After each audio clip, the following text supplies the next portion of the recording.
په افغانستان کې د ډیجیټلي مالی خدماتو د پراختیا په لړ کې حساب شرکت د ویزا کارت خدماتونه پرانیستل. هغه خدماتونه چې د مسؤلینو په وینا موخه د هیوادوالو لپاره د مالی راکړې ورکړې بهیر لا ساده، چټک او خوندي کول دي.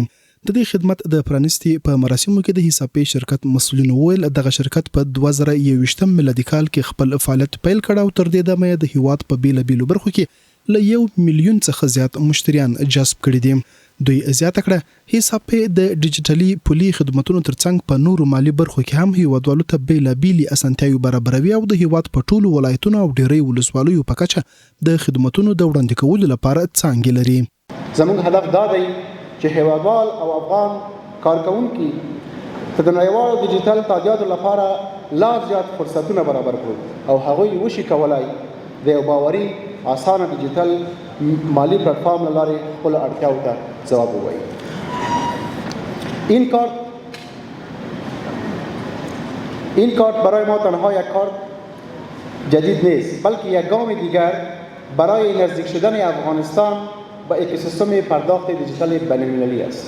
په همدې حال کې د افغانستان بانک مسؤلینو د ویزا کارت خدماتو پیل د هیواد د ډیجیټلي مالی نظام په برخه کې یو نوی پرمختګ او مهم نوښت وباله. د افغانستان بانک مسؤلینو له خلکو وغوښتل چې د ډیجیټلي مالی خدماتو له امکاناتو په سمه توګه استفاده وکړي او په دې برخه کې پر قانوني او مجاز ډیجیټلي حسابونو باور وکړي. د افغانستان بانک تر دې دمه پورې په دې برخه کې چې د خلکو اداینې اسانه کړي او خوندي سي تر دې دمه پورې نه ایمای محصول ته جواز ورکړی ده. لکه څنګه چې ودان صاحب یادونه وکړه زموږ همدا شان مؤسسې په ټولو ولایاتو کې کولای شي خدمات وړاندې کړي.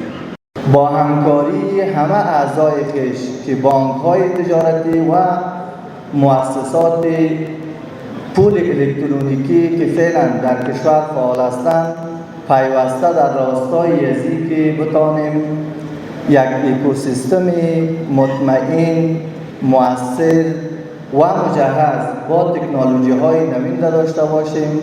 فعالیت شبانه روزی خویش را در این راستا دارند.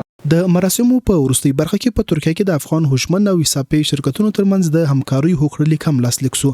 د هوکړې له مخې په ترکیه کې میشت افغانان به وکولای شي د یادو شرکتونو له مالي او ډیجیټلي خدماتو څخه استفاده وکړي او د دغو اسانتیاوو له لارې افغانستان ته د پیسو د لیږد زمینه هم برابر شي.